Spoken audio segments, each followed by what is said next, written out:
បាទនឹងឲ្យសួស្តីបងប្អូនអរគ្នាថ្ងៃនេះជាថ្ងៃដែលយើងត្រូវចូលទៅចាប់ដើមធ្វើការគូប្លង់ដូចនេះយើងចាប់ដើមគូប្លង់ផ្ទះទៅតែម្ដងបាទឥឡូវខ្ញុំសូមយកយូនេះមក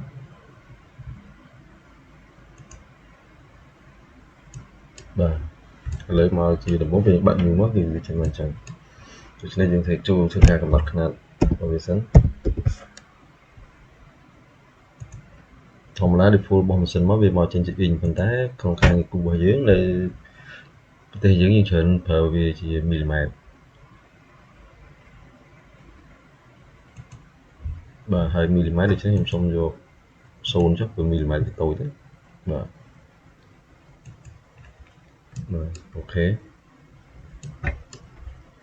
ខ្ញុំធ្វើការបិទគូតានេះមួយហើយនឹងនេះបងប្អូនឃើញទេពេលស្គាល់ទៅហើយវារត់តែខ្ញុំមិនចង់វារត់តែតាមវាវា comment មួយទៅមើលថា use icon នេះបាទតបមកបងប្អូនចុចលើពាក្យនេះ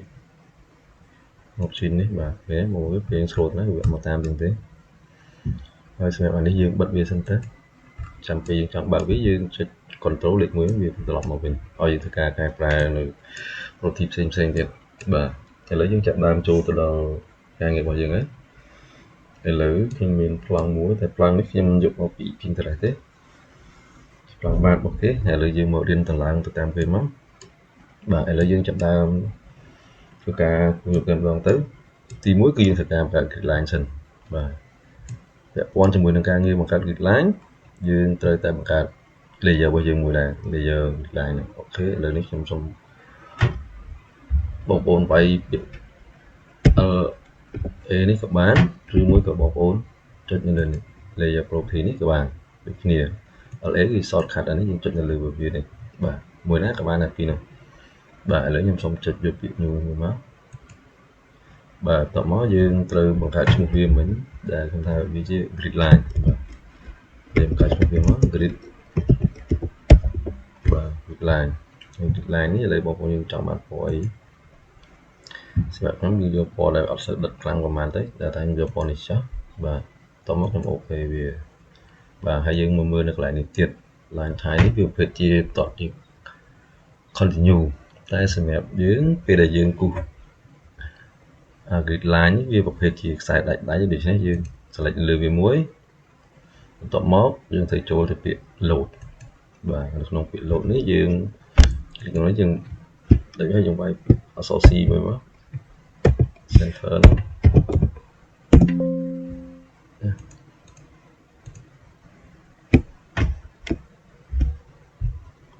ខ្ញុំ select លើវាហើយខ្ញុំវាយអក្សរ C បាទនេះចេញ center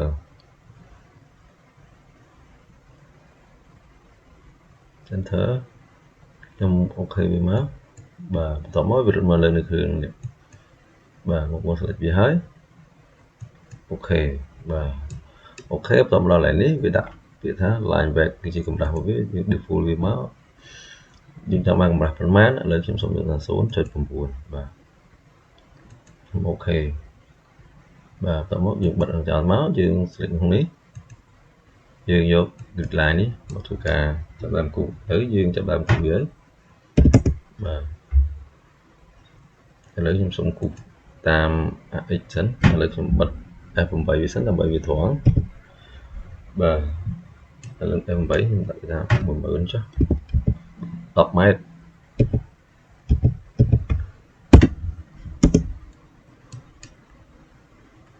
បាទបងប្អូនឃើញវាអត់យើងមើលអញ្ចឹងអត់ឃើញទេណា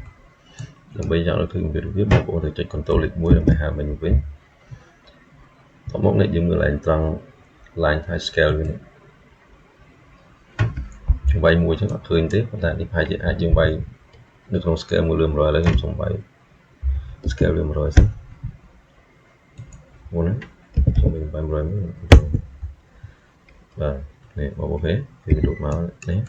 បាទវាធំជាងមុនអូខេឥឡូវខ្ញុំសូម copy ទៅតាមទិស y វិញខ្ញុំប្រើ command CO1 បាទខ្ញុំคลิกវាទៅ4ម៉ែត្រយើងវាយ4000មីលីម៉ែត្រ 4 4 ហើយ4ទៀតដូចជាវា 8000 ទៅទៀតវា 12000 បាទវាចេះខ្ញុំសុំអាចបញ្ចូលវាមួយពីតនេះខ្ញុំយកវា 15000 ខ្ញុំ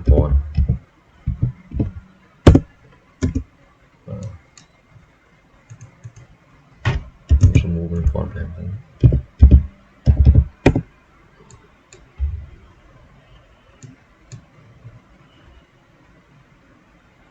បន្ទាប់មកខ្ញុំធ្វើការ copy វា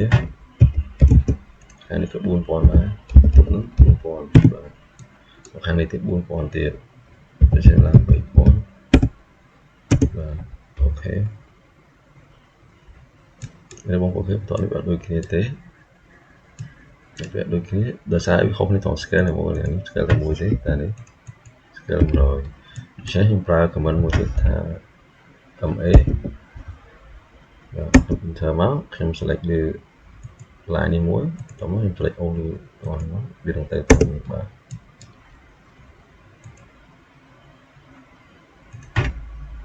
ខ្ញុំសុំមួយមក 1500 ដែរមក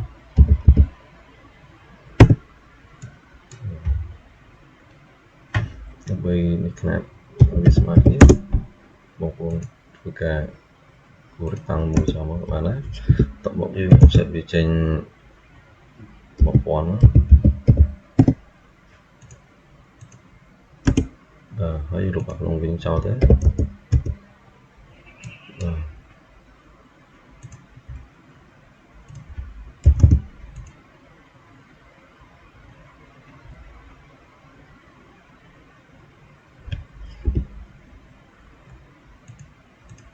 ខ្ញុំវាយមិនពីតិចមិន extend មកបងប្អូននេះ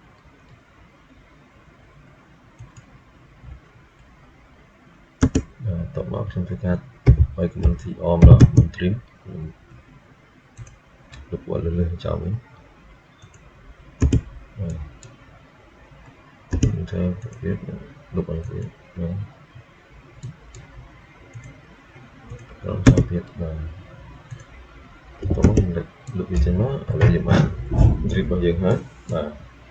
ឥឡូវយើងបន្ទាប់ពីបាន trip របស់យើងហើយយើងទៅធ្វើការគូសសរដើម្បីគូសសរបានយើងត្រូវបង្កើត layer មួយទៀតដើម្បីក្នុងការគ្រប់គ្រងរបស់យើងវាមានភាពងាយស្រួលដូច្នេះសូមចូលទៅបង្កើត layer column មួយទៀតដែលបងប្អូនអាចវាយ shortcut បាន LA បាទតោះមក enter ទៅមកចុចពាក្យ new នេះទៀតដែរមកបាទហើយយើងសរសេរមកថា column ហើយយើងចាប់ដាក់ logo នេះមកបងប្អូនចង់បានពណ៌អីលើកខ្ញុំថាយកពណ៌នេះចុះបាទអូខេហើយនៅត្រង់ line ថៃនេះបងប្អូនចាំណាព្រោះអានេះយើងអត់មានប្រើ center ទៀតទេយើងប្រើជា solid ម្ដងបាទហើយនៅកន្លែងកម្រាស់នេះក៏ខ្ញុំអត់ប្រើរឿងនឹងដែរខ្ញុំប្រើវា solid 3ព្រោះតែសោះយើងខ្ជិះតិចមក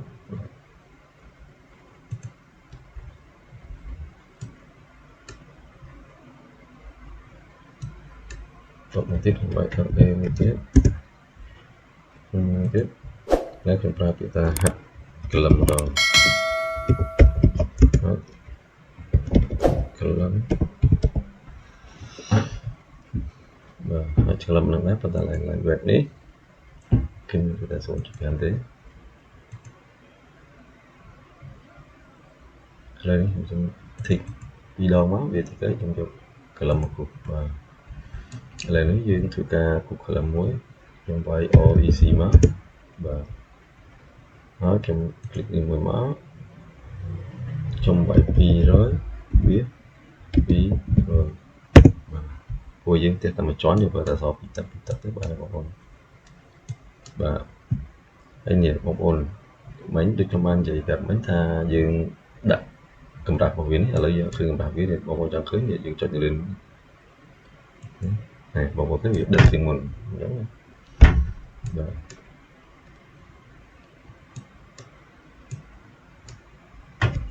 để lời chúng ta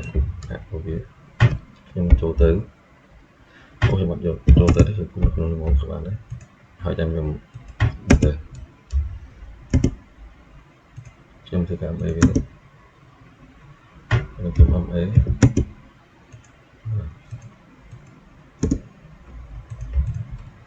không xong bài trên trên đi mà rồi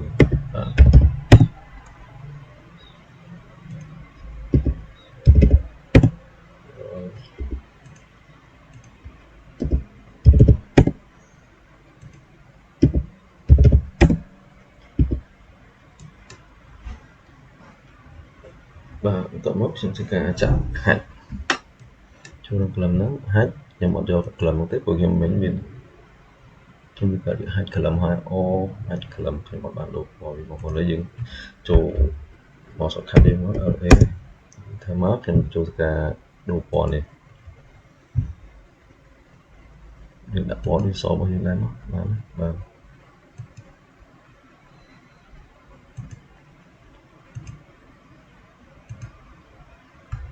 đấy xem vài hai chỗ như vậy sót cắt chỗ S Inter tôi mất Inter bọc ôn mưa đây là nè cái nào để cho nó màu này mình select gì đó để từ cái tỏ rồi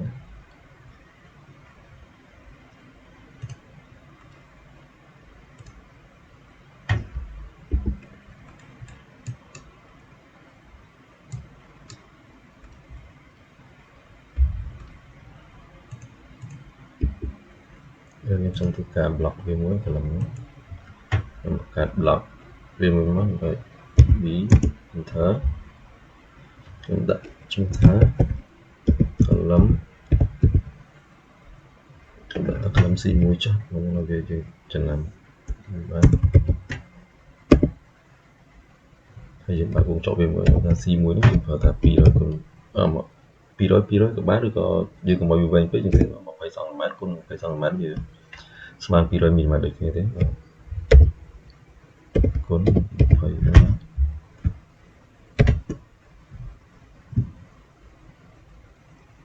đây chắc các bác ổn nhất pi rồi làm đó nó phải cũng xong mm của mình cho làm chơi nữa mà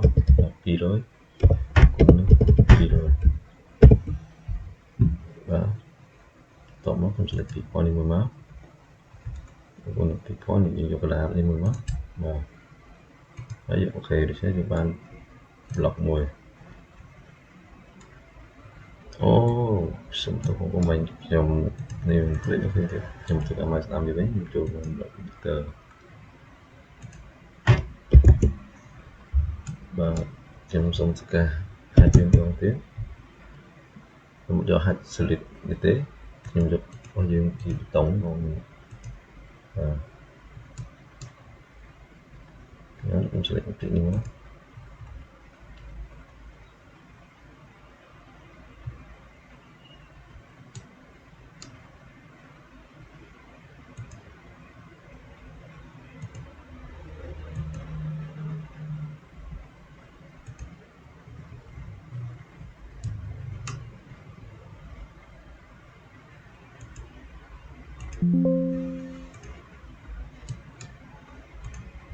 ok trong cái scale thông tin chút chỗ thực lòng block đó và chúng select được nó scale scale đọc ok đọc những ai chưa bàn thì đọc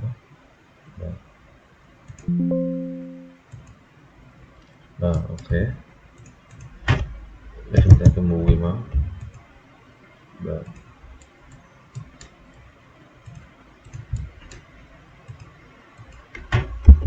copy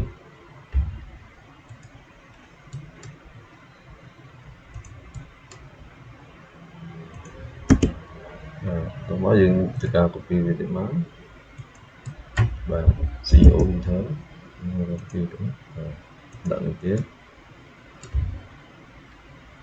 trong tiếp rồi tiếp được làm cái sến ok làm cái mình tiếp rồi mình hết trong xong tất cả lục một thứ bên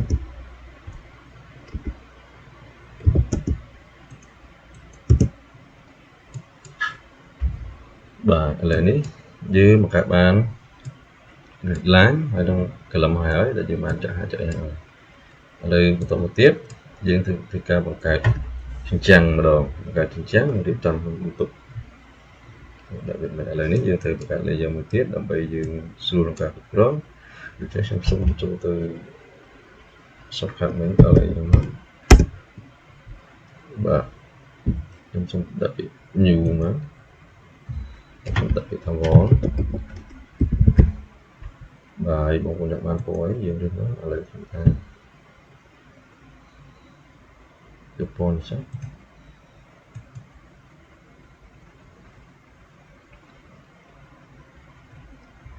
បាទអូខេ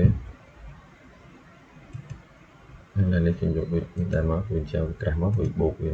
បាទអូខេឥឡូវខ្ញុំចាប់ដល់តិចវាពីរដងតែវាមកខ្ញុំចាប់បានធ្វើការតិចប្រើ command EC មកបាទធម្មតាផ្ទះជាន់ក្រោមគេចាលតែប្រើ 20 ឥឡូវខ្ញុំសុំធ្វើការ20នេះមកបាទពណ៌20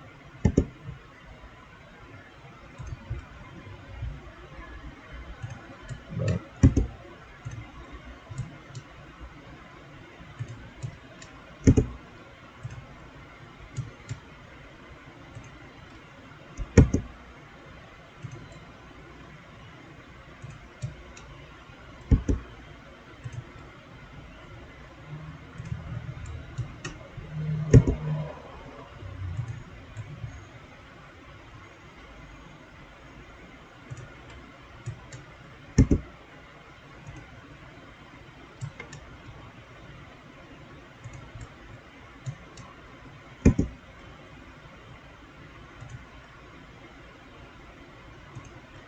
ត្រឹមនេះហើយខាងនេះកន្លែងដាក់ឡើងទៅចូល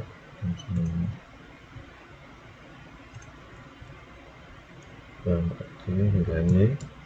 គឺមានបន្ទប់មួយបាទទៅមកឡើងខាងសម្ដៅហើយឡើងសូមធ្វើការពីអស់សិន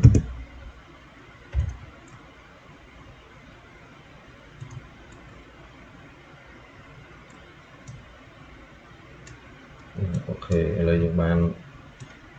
បង្កើត grid line យើងបង្កើតសសរហើយយើងគូសអញ្ចឹងកាសមេដាខាងទុកអីវាក៏មកអស់ឥឡូវយើងនៅធ្វើការដាក់ជណ្ដើរហើយនឹងយើងបំបែកដាក់ជាប្លង់ទុកទឹកនេះមួយនៅផ្ទះបាយទាំងនេះវាជាកន្លែង